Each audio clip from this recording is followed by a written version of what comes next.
Doctor Mossadegh Malik साहब, क्या आप JUIF के मार्च का हिस्सा बनेंगे?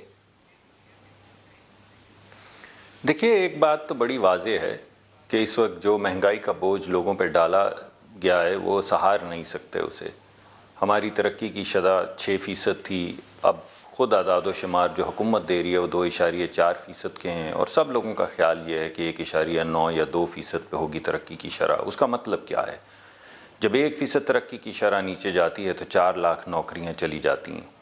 तो इसका मतलब है डॉक्टर साहब, कि ये इस 2 साल के महीने आखिर पहले भी तक ऐसी यानी सूरत अगले हाल कुछ थी। आप महीनों लोग में इस्लामाबाद में मौलाना ने धरना दिया था और आप लोग पीछे हट गए थे, साथ नहीं थे खड़े हुए।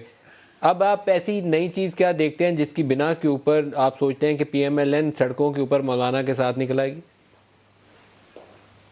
देखिए, पहले तो मैंने अभी तक कोई ऐसी बात नहीं की है जो आप अभी कह रहे हैं। मैंने आपको नहीं कहा कि ये इत्तफ़ाक़ राय हो चुका है कि हम सारे इकट्ठे निकलेंगे। मैं तो आपको वो तमाम अवामिल बता रहा हूँ जिसकी वजह से जो भी मेरा तो शख्स सवाल वोट का यही है बोझ सर कि आप लेके चलता निकलेंगे है, या जिसको नहीं लोग निकलेंगे? जी, हमारी अपना एहतजाज का मैं जो नुक्ता नज़र आपके सामने पेश कर रहा था वो ये था कि हम तो एहतजाज करेंगे, तमाम जमातें मिल के एहतजाज करेंगी। उसके लिए तमाम जमातों को बैठना पड़ेगा और ये कंसेंसस डेवलप करना पड़ेगा कि हम ये 3 चीज़ें करेंगे, ये 2 चीज़ें नहीं करेंगे, या इस जगह पे मिलेंगे, इस जगह पे नहीं मिलेंगे। मैं समझता हूँ अभी तक तो कोई ऐसी चीज़ तय नहीं हुई है, लेकिन ये बात वाज़ेह हो चुकी है तमाम सियासी जमातों की तरफ से कि महंगाई की वजह से या ये जो नौकरियाँ जा रही हैं बेरोज़गारी की वजह से, हर एक जिसके ऊपर वोट का वज़न है, वोट का बोझ है, वोट जो जिसके पास अमानत है, वो ज़रूर एहतजाज करेगा। वो पार्लिमान के अंदर भी एहतजाज डॉक्टर करेगा, वो साहब, पार्लिमान के PMLN के बाहर भी अपने एहतजाज एहतजाज का कोई करेगा। प्रोग्राम है, कोई शेड्यूल है डॉक्टर मुसद्दिक? जी राना जी, आपको बताया कुछ दिन पहले राना सनाउल्लाह साहब ने इसका तस्करा भी किया है कि हम प्रोटेस्ट करेंगे, हम दीगर पार्टीज़ को भी सपोर्ट करेंगे और हम खुद भी प्रोटेस्ट करेंगे। उसका कोई शेड्यूल है आपके जहन में, कब क्या करेंगे? हो जाएंगे।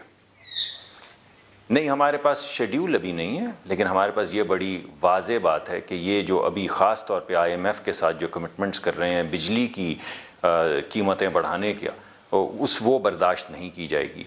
इस वक्त जो महंगाई की शरह है, जो गरीब आदमी ने या रोटी खानी होती है या उसने सब्जियां खानी होती हैं, सब्जियों की जो महंगाई की शरह है वो 80% है। उसकी वजह ये है कि बिजली महंगी हो गई, तेल महंगा हो गया, गैस महंगी हो गई। डॉक्टर साहब, एक और सवाल ये है कि फार्म टू प्रोटेस्ट लीड करने के लिए आमतौर पर पार्टी लीडर को लीड करना पड़ता है, तो शहबाज शरीफ साहब तो फिलहाल पाकिस्तान न आने का उनके आसार नज़र नहीं आ रहे।